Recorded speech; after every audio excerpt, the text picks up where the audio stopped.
ఉప ముఖ్యమంత్రి గారు శ్రీ పవన్ కళ్యాణ్ గారు.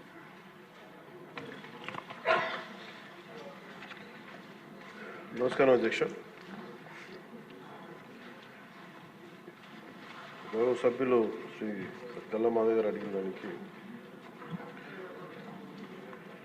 మొదటి ప్రశ్నకి ప్లాస్టిక్ జీవరాశుల్లో ప్లాస్టిక్ కాలుష్యం యొక్క దుష్ప్రభావాలను అనుభవిస్తున్నాం. ఇది ప్రధాన ప్రజా ఆరోగ్య సమస్యగా మారింది. ప్లాస్టిక్ కాలుష్యం తగ్గించడానికి కానీ దాని సమస్య వివరాలు ఏమిటని చెప్పడానికి BNCకి ఆంధ్రప్రదేశ్ ప్రభుత్వం environment, forest and science and technology department రాష్ట్రం మొత్తం మీద ఒక్కసారి మాత్రమే వినియోగించే ప్లాస్టిక్ వాడకాన్ని నిషేధిస్తూ ఉత్తర్వులు జారీ చేస్తుంది. అలాగే ప్రభుత్వ ఉత్తర్వులు ఇచ్చిన సూచనలు అమలు చేయాలని municipal administration, urban development, Panchayati Raj వంటి అన్ని శాఖలను, ఇతర శాఖాధిపతులను కూడా జిల్లా కలెక్టర్లను ఆదేశించడం అయింది. ఒక్కసారి మాత్రం వినియోగించే ప్లాస్టిక్ వస్తువుల విక్రయాలను అరికట్టేందుకు తనిఖీలు నిర్వహించడానికి జిల్లా స్థాయి టాస్క్ ఫోర్స్ కమిటీలను ఏర్పాటు చేయాలని కలెక్టర్స్కి డైరెక్షన్స్ ఇవ్వడం జరిగింది. ప్రభుత్వ నిబద్ధతను ప్రదర్శించే ఉద్దేశంతో రాష్ట్ర ప్రభుత్వం సచివాలయం మొత్తం ప్లాస్టిక్ రహిత జోన్గా ప్రకటించింది. ఈ ప్లాస్టిక్ సీసాలకు బదులుగా గాజు సీసాల్లో తాగునీటిని సరఫరా చేయడానికి ప్రత్యామ్నాయ ఏర్పాట్లు చేయడం అయింది. అలాగే ఆంధ్రప్రదేశ్ కాలుష్య నియంత్రణ మండలి వేరు చేయబడిన ప్లాస్టిక్ వ్యర్థాలను ప్రత్యామ్నాయ ఇంధన వనరుగా, ఆల్టర్నేటివ్ ఫ్యూల్ రిసోర్స్గా ఉపయోగించేందుకు 8 సిమెంట్ కోక్ ప్రాసెసింగ్ ప్లాంట్లకు 46 ప్లాస్టిక్ వ్యర్థ రీసైక్లర్స్కు అనుమతించింది. ఏపీ పొల్యూషన్ కంట్రోల్ బోర్డు ద్వారా ఆంధ్రప్రదేశ్ ప్రభుత్వం ఒకేసారి మాత్రం వినియోగించే సింగిల్ యూజ్ ప్లాస్టిక్లు బదులుగా పర్యావరణ అనుకూల ప్రత్యామ్నాయాల వినియోగాన్ని ప్రోత్సహించాలని భాగస్వామ్య శాఖలన్నింటినీ ఆదేశించింది. అలాగే రాష్ట్ర ప్రభుత్వం సర్క్యులర్ ఎకానమీ కార్యక్రమాల్లో భాగంగా రాష్ట్రంలో ప్రాంతాల వారీగా సర్క్యులర్ ఎకానమీ పార్క్స్ని ఏర్పాటు చేయాలని ప్రతిపాదించింది. అందులో ప్లాస్టిక్ రీసైక్లింగ్ యూనిట్లు కూడా ప్రోత్సహించడం అయింది.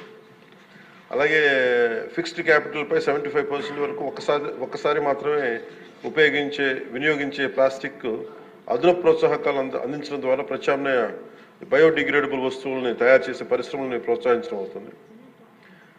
పౌరుల్లో అవగాహన కల్పించడం దీంట్లో చాలా కీలకమైన అంశం అధ్యక్ష.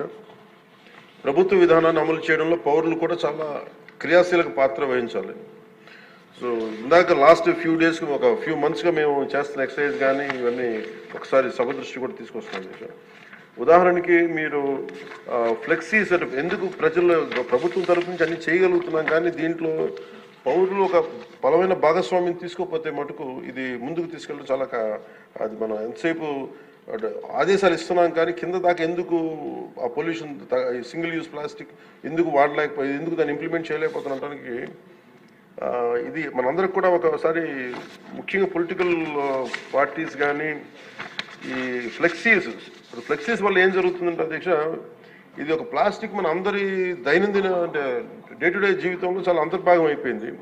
కూరగాయల్లో వాటి దగ్గర నుంచి నీళ్ళ బాటిల్స్ కావచ్చు, ఇయర్బడ్స్ కావచ్చు, ప్లాస్టిక్ ప్లేట్స్, ప్లాస్టిక్ గ్లాసెస్ ఇవన్నీ సౌకర్యం కలిగిస్తున్నాయి. కానీ ఈ టెంపరీ సౌలభ్యం ఇది పర్యావరణాన్ని కలుషితం చేసుకుంటా చివరికి ఇది ఏ స్థాయికి వెళ్ళిపోయిందంటే ఇది ఒక్క ప్లాస్టిక్ మనం భూమిలో మనం ఇమ్మటానికి కనీసం 300 years పడుతుంది అధ్యక్ష. మనం వాడుతున్న ప్రతి ప్లాస్టిక్ అది ఈరోజు ఏమవుతుందంటే మనం పాలు తాగుతున్న పశువుల కడుపులోకి వెళ్ళిపోతుందో, లేదంటే మనం తినే ఆహారంలో భాగం అవుతుంది. అలాగే ఇప్పుడు ప్లాస్టిక్ విషయం తల్లి గర్భంలో కూడా పశువుల కడుపులోకి పుట్టే పసికందుల రక్తంలోకి చేరిపోయింది.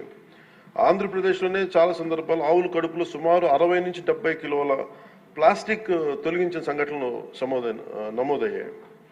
ఇలాంటివన్నీ అందుకని మాకు లైఫ్ స్పాన్ ఈ ముఖ్యంగా స్టైరోఫోమ్ అయితే 500 years కానీ పట్టదు, అది పడుతుంది దాన్ని అవడానికి భూమిలో కలవడానికి.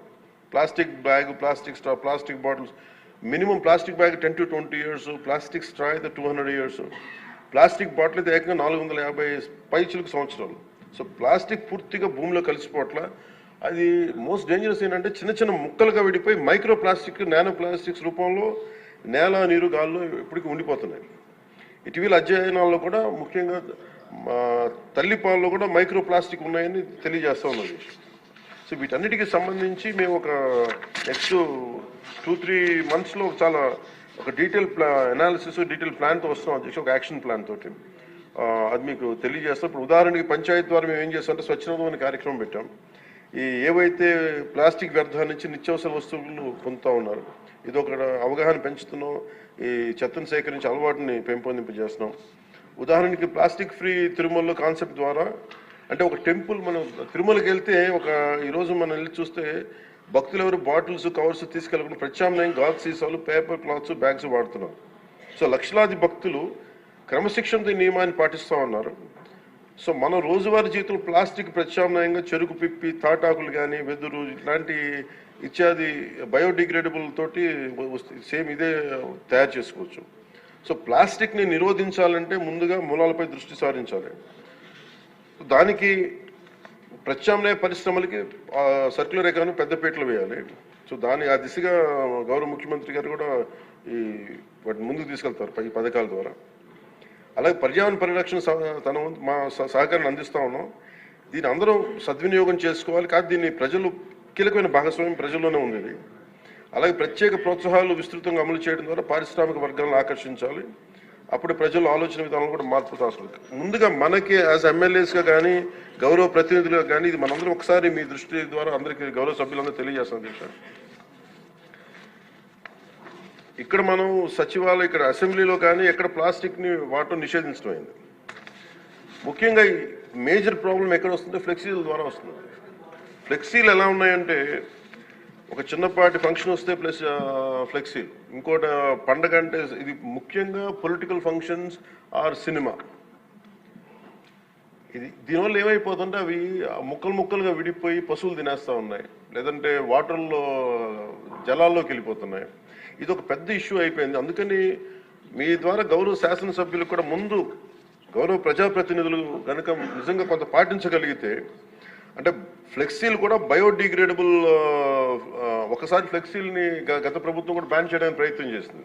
అది ఒక ఎంప్లాయ్మెంట్ ఇష్యూ అవుతుంది. చాలామంది దాని మీద ఆధారపడిన వ్యక్తులు ఉన్నారు. అందుకని బయోడిగ్రేడబుల్ ఫ్లెక్సీస్ని ఎలా తయారు చేయాలని కూడా ఒక అఫీషియల్స్ కూర్చొని దాని మీద ఒక చర్చ జరుగుతుంది. దాని మీద ఒక పాలసీ రూపొందించబోతున్నాం. అలాగే లోకల్ బాడీస్లో, గ్రామ పంచాయతీల్లో ఇప్పుడు ఉదాహరణకి గ్రామాలు క్లీన్గా ఉంటే నిర్మల్ గ్రామ పురస్కారం ఎలా ఉంటుందో, అలాగే ఈ ప్లాస్టిక్ రహిత గ్రామాలకి ప్రత్యేక ఇన్సెంటివ్ ఎలా చేయాలని కూడా ఆలోచిస్తున్నాం అధ్యక్ష. ముఖ్యంగా స్వచ్ఛరథం ఇందాక మీకు తెలియజేశాను. ఇప్పుడు ఇన్ఫార్మల్ వ్యవస్థగా ఉన్నదాన్ని దీన్ని ఫార్మలైజ్ ఎలా చేయాలి, ఈ రద్దీ కలెక్టర్స్ దగ్గర నుంచి, ఈ ర్యాక్ పికింగ్ చేసే వాళ్ళ దగ్గర నుంచి దాన్ని ఒక ఎకనామిక్ ఎంప్లాయ్మెంట్కి ఎలా చేయాలని కూడా రాష్ట్ర ప్రభుత్వం ఆలోచిస్తుంది అధ్యక్ష. అలాగే PR&RDలో దాదాపు 1.3 lakh ఉద్యోగులు ఉన్నారు. అలాగే సర్పంచ్లు కావచ్చు, ఎంపీటీసీలు కావచ్చు, లోకల్ బాడీ స్ట్రెంత్ 1.22 lakh జనం ఉన్నారు అధ్యక్ష. సో వీళ్ళందరినీ కలుపుకొని we want to create one motivation programme, ఒక అవగాహన సదస్సులు ముందు ప్రజాప్రతినిధులు అందరికీ ఇచ్చి దాన్ని అది ప్రజల్లోకి తీసుకెళ్లాలని చాలా చిత్తశుద్ధితో ఉన్నాం, త్రికరణ శుద్ధిగా ఉన్నాం. అలాగే 13,326 పంచాయతీల్లో దాదాపు ఇప్పటికి 10,800 డంపింగ్ యార్డ్స్ ఉన్నాయి. వీటికి యూటిలైజేషన్లో స్టాండర్డ్ ఆపరేటింగ్ ప్రొసీజర్ని కూడా తీసుకెళ్తున్నాం అధ్యక్ష దీనికి. అందుకని ఇది ప్రజల్ని భాగస్వామ్యం చేసేలాగా, అంటే వీఆర్ వెరీ క్లియర్, చాలా స్పష్టంగా ఉన్నాం. ప్రత్యేకించి ఇది ఈ పర్యావరణ శాఖ కింద ఉంది కాబట్టి, నేను దీన్ని బాధ్యత వహిస్తున్నాను కాబట్టి మీ అందరి సహకారం కావాలి అధ్యక్ష. దీన్ని ఇంకొక మీ దగ్గర నుంచి కోరేది కూడా ఏంటంటే, on record I would like to say, ఇంకొక నెక్స్ట్ అసెంబ్లీ సెషన్లో పర్యావరణం మీద లేదంటే కాలుష్యం మీద మీరు ఒక ప్రత్యేకమైన చర్చ జరగాలి దీని మీద.